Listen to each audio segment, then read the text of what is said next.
আসসালামু আলাইকুম। শুধুমাত্র ওয়াইফাই ব্যবহার করে ফেসবুক কিন্তু চালানো যাচ্ছে না। দেখুন ফেসবুক কিন্তু ইউজ করা যাচ্ছে না।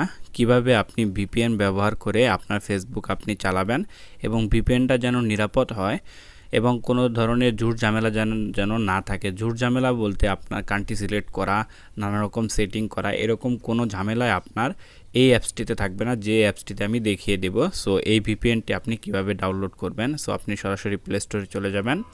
প্লে স্টোরে গিয়ে এখানে লিখবেন 111 ভিপিএন, 4টা 1 ভিপিএন লিখে সার্চ করে দেওয়ার পর এই যে আপনি ভিপিএনটি দেখতে পাচ্ছেন, এই লোগোটি দেখে এটি আপনি ইনস্টল করে নেবেন। সো আপনি এখানে ট্যাপ করবেন, ট্যাপ করে এটি আপনি ইনস্টল করে নেবেন। সো আপনি ইনস্টল করে নেন, আমার ইনস্টল করাই রয়েছে। সুতরাং আমি ওপেনে ট্যাপ করব। সো আপনি ইনস্টল করে নেন।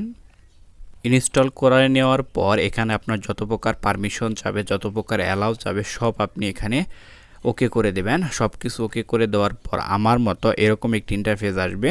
সো এখানে আপনি একটি মাত্র অপশন দেখতে পারবেন, এই যে অন অফের অপশনটি, এটি দেখুন অফ করা রয়েছে। এটিতে আপনি ট্যাপ করবেন। ট্যাপ করলে এটি কিন্তু কানেক্টিং হবে। দেখুন একটু সময় নেবে কানেক্টিং হওয়ার।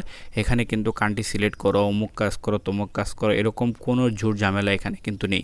সো আপনি সরাসরি ওপেন বাটনে ট্যাপ করবেন। সো দেখুন কানেক্টিং হচ্ছে, একটু অপেক্ষা করবেন। এখন দেখুন এখন কিন্তু কানেক্ট হয়ে গেছে। দেখুন কানেক্ট হয়ে গেছে। এখন আপনি এটি মিনিমাইজ করে দেন। মিনিমাইজ করে আপনার ফেসবুকে আপনি চলে যান।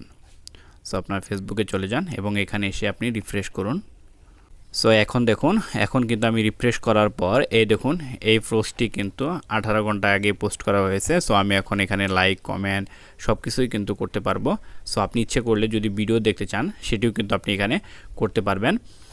দেখুন এখন কিন্তু সব কিছুই দেখা যাচ্ছে। সো এই ভিপিএনটি ব্যবহার করে আপনি খুব সহজেই কিন্তু আপনি আপনার ফেসবুকটি ইউজ করতে পারবেন এবং এখানে কোনো প্রকার ঝুট ঝামেলা নেই এবং এই অ্যাপসটি কিন্তু অনেক নিরাপদ। সো এই ছিল আজকের ভিডিও। এরকম ভিডিও পেতে অবশ্যই চ্যানেলটি সাবস্ক্রাইব করে পাশে থাকুন।